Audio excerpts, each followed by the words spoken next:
In this video, we're going to talk about loads and spans. So if you're studying for your general contractor license and want to understand the basics, again, in this video, we're going to talk about the different type of loads there is and how to understand spans. All right. So quickly, what is a load?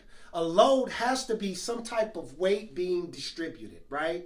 So in your exam, there's going to be two type of loads that we actually talk about.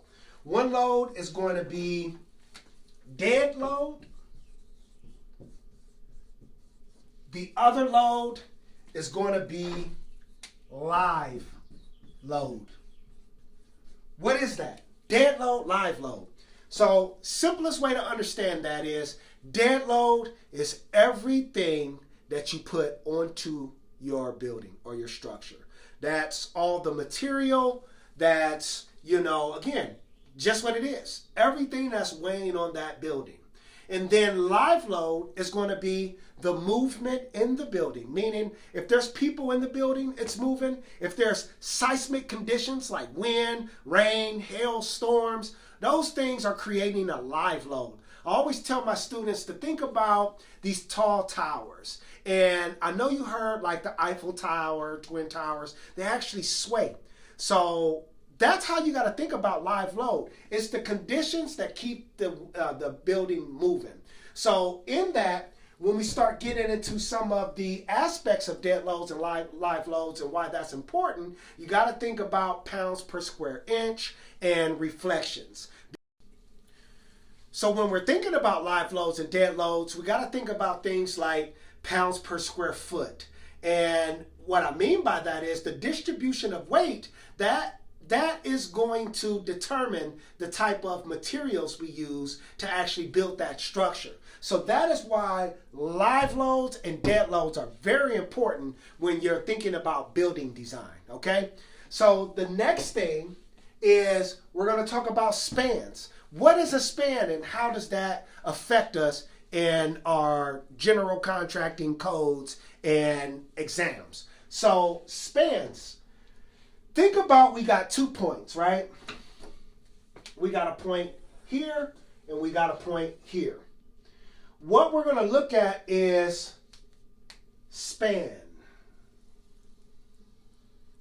The distance in between these two components, right? Sorry if you can't see it on screen. The distance between these 2 points here. And that distance is going to be your span. Why is that important? So let's talk about headers and openings to walls, right? And framing. Over here, I have this diagram. And I kind of drew this out for a student that was in our class, but I want you guys to see this as well. Here's a wall. I know my drawing's not the best, but let's keep it simple.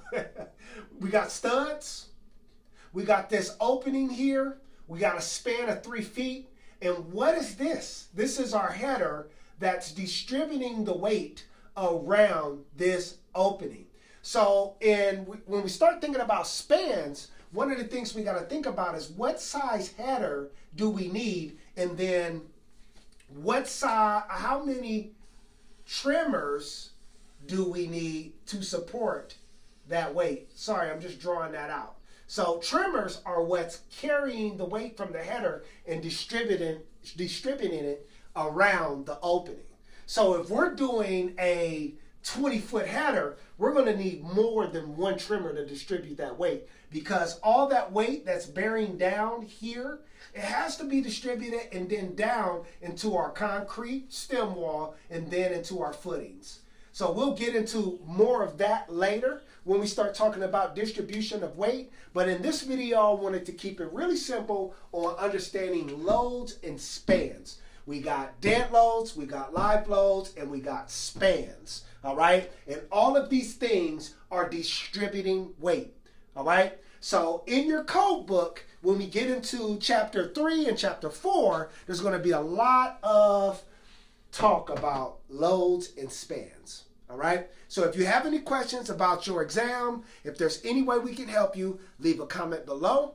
go ahead and subscribe to our channel, because what we're trying to do is have contractors be successful in their careers and start off on the right foot. So thank you for tuning in. Talk to you soon.